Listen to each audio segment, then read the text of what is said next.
This channel does not promote any violent, harmful, or illegal activities. All content provided by this channel is meant for an educational purpose only.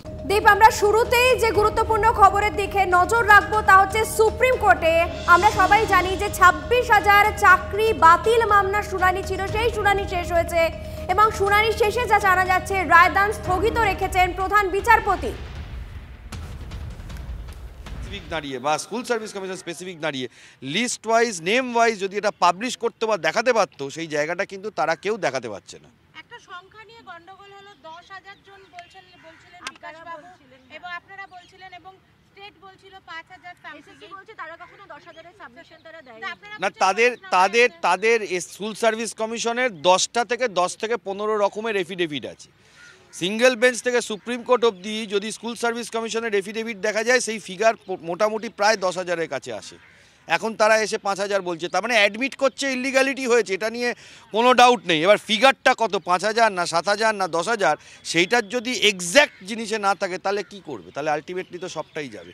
তাদের exactly তাহলে নামটা publish করে দিত যে কতজন আছে, কি আছে না আছে। আপনার নাম আর কাদের পক্ষে ছিলেন? আমি ছিলাম যারা বঞ্চিত চাকরি প্রার্থী তাদের হয়ে, অরিজিনাল রিট পিটিশনার। আমার নাম বিক্রম ব্যানার্জি।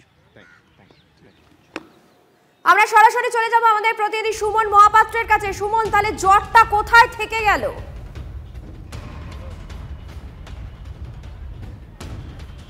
দেখো, এখন পুরোটাই হচ্ছে সুপ্রিম কোর্টের কাছে, তার কারণ সব পক্ষ তাদের বক্তব্য পেশ করেছে।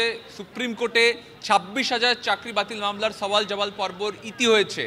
এবার রায় কোন দিকে আসে সেদিকে নজর রাখতে হবে। তোমাকে বলে রাখি, সিবিআই যে সাবমিশন আজকে দিয়েছে তাদের পরিষ্কার বক্তব্য, তারা যে ওএমআরসির উদ্ধার করেছে সবকটা জেনুইন, অরিজিনাল এবং হ্যাশ ভ্যালু ম্যাচ করেছে, অর্থাৎ কম্পিউটারাইজড যে ডেটা তা সঠিক, তাদের ডেটা। এসএসসির কাছে সেই ডেটা ছিল না, কারসাজি করার ডেটা ছিল এবং তার ভিত্তিতে সেগ্রিগেশন অর্থাৎ পৃথকীকরণ সম্ভব, এই দাবি করেছে সিবিআই। এসএসসি বলছে যে পৃথকীকরণ সম্ভব, কিন্তু বঞ্চিত চাকরি প্রার্থীদের আইনজীবী অর্থাৎ বিকাশ রঞ্জন ভট্টাচার্য, ফিরদৌস শামীম এরা বলছেন পুরো প্রসেসটাই বেনিয়মে হয়েছে, তাই সব প্যানেল বাতিল করা হোক। অন্যদিকে অন্য আইনজীবীরা সওয়াল করেছেন যে পঙ্কজ বানসালের ডেটাটাকে সঠিক ধরে নিয়ে, অর্থাৎ সিবিআই দেওয়া ডেটাটাকে সঠিক ধরে নিয়ে নতুন করে মেধা তালিকা প্রকাশ করে নিয়োগ প্রক্রিয়ায় যাওয়া হোক। সুমন, সঙ্গে থাকো।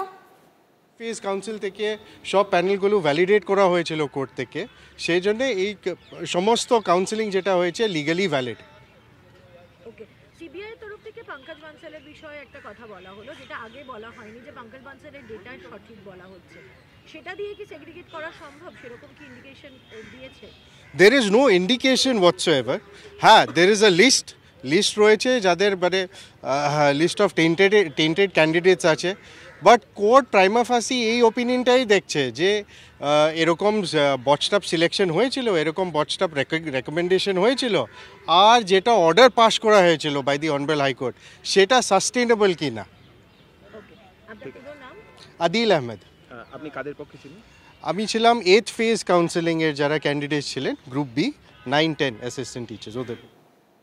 আইনজীবীর বক্তব্য আপনারা শুনছিলেন। সুপ্রিম কোর্টে 26,000 চাকরি বাতিল মামলা শুনানি ইতিমধ্যেই শেষ হয়েছে, রায়দান স্থগিত রেখেছেন প্রধান বিচারপতি। আমরা আরো একবার চলে যাব আমাদের প্রতিনিধি সুমন মহাপাত্রের কাছে। সুমন, তুমি যে কথা বলছিলে, বিভিন্ন পক্ষ তাদের বক্তব্য আজ তুলে ধরেন।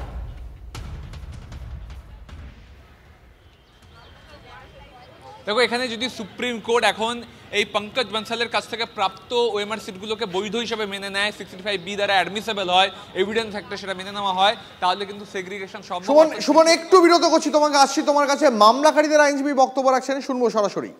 5,000 দুর্নীতি, আমরা সেখানে আজকে কোর্টকে লিস্ট দিলাম, যেখানে পরিষ্কার দেখা যাচ্ছে যে এসএসসির এফিডেভিট থেকেই পরিষ্কার যে 10,750 দুর্নীতি চাকরি প্রার্থী বেরিয়েছে, যেটা আপাতত আইডেন্টিফাই করা গেছে।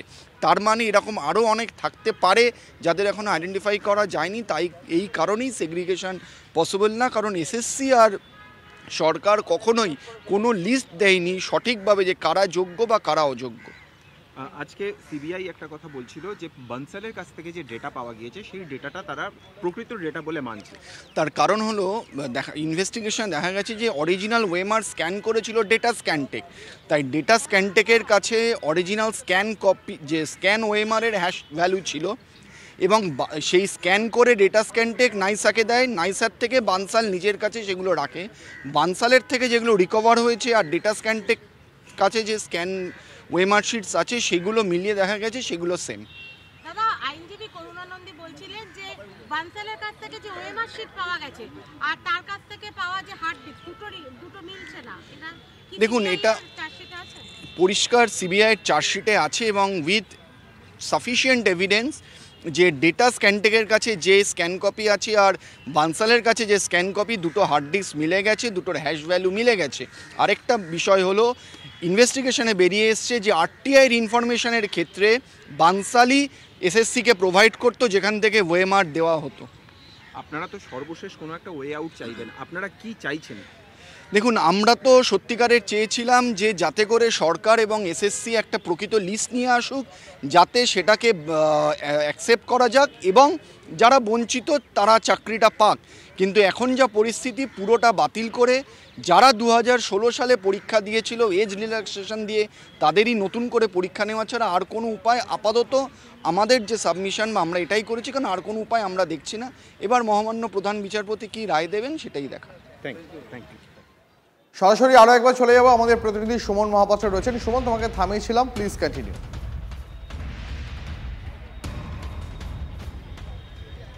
হ্যাঁ, তো এই জায়গায় প্রধান বিচারপতির কাছে সবকটা গিয়েছে, সব পর্যায়ের বক্তব্য গিয়েছে এবং যদি এই পঙ্কজ বনসালের কাছ থেকে উদ্ধার হওয়ার ডেটাকে সঠিক ডেটা হিসেবে ধরে নেওয়া হয়, 65B-তে যদি সেটা এভিডেন্স অ্যাক্টের আইনত অ্যাডমিসেবল হয়, তাহলে কিন্তু সেগ্রিগেশনের পথে নির্দেশ আসবে, তেমনটাই বলছেন আইনজীবীরা।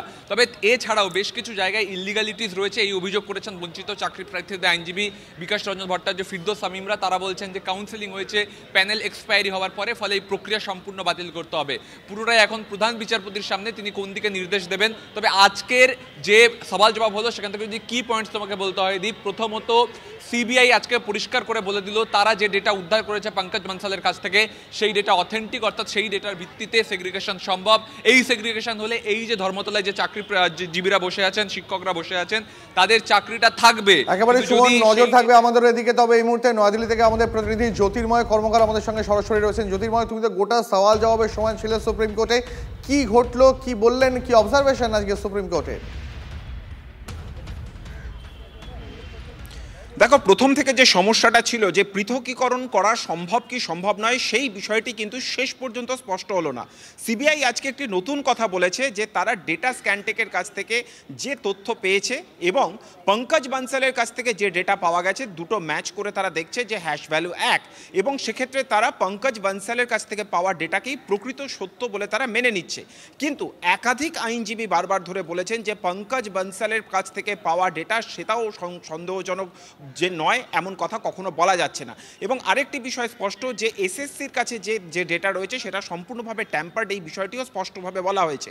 প্রধান বিচারপতির বেঞ্চ তারাও কিন্তু একই কথা বলেছেন যে কোনোভাবেই সন্দেহের ঊর্ধ্বে নয় পঙ্কজ বনসালের কাছ থেকে পাওয়া ডেটা। অর্থাৎ দিনের শেষে এসে একটা কথা স্পষ্টভাবে বলা যেতেই পারে যে যোগ্য অযোগ্য পৃথকীকরণ করা সম্ভব হলো না। প্রত্যেকে নিজের বক্তব্য রাখলেন এবং সকলের বক্তব্য শোনার পর কোর্ট রায় রিজার্ভ রেখেছে। এবারে বিচারপতি, প্রধান বিচারপতি কি একেবারে এখনো সবাই তাকিয়ে রয়েছে সেই রায়ের দিকে। আপাতত তোমাকে অনেক ধন্যবাদ।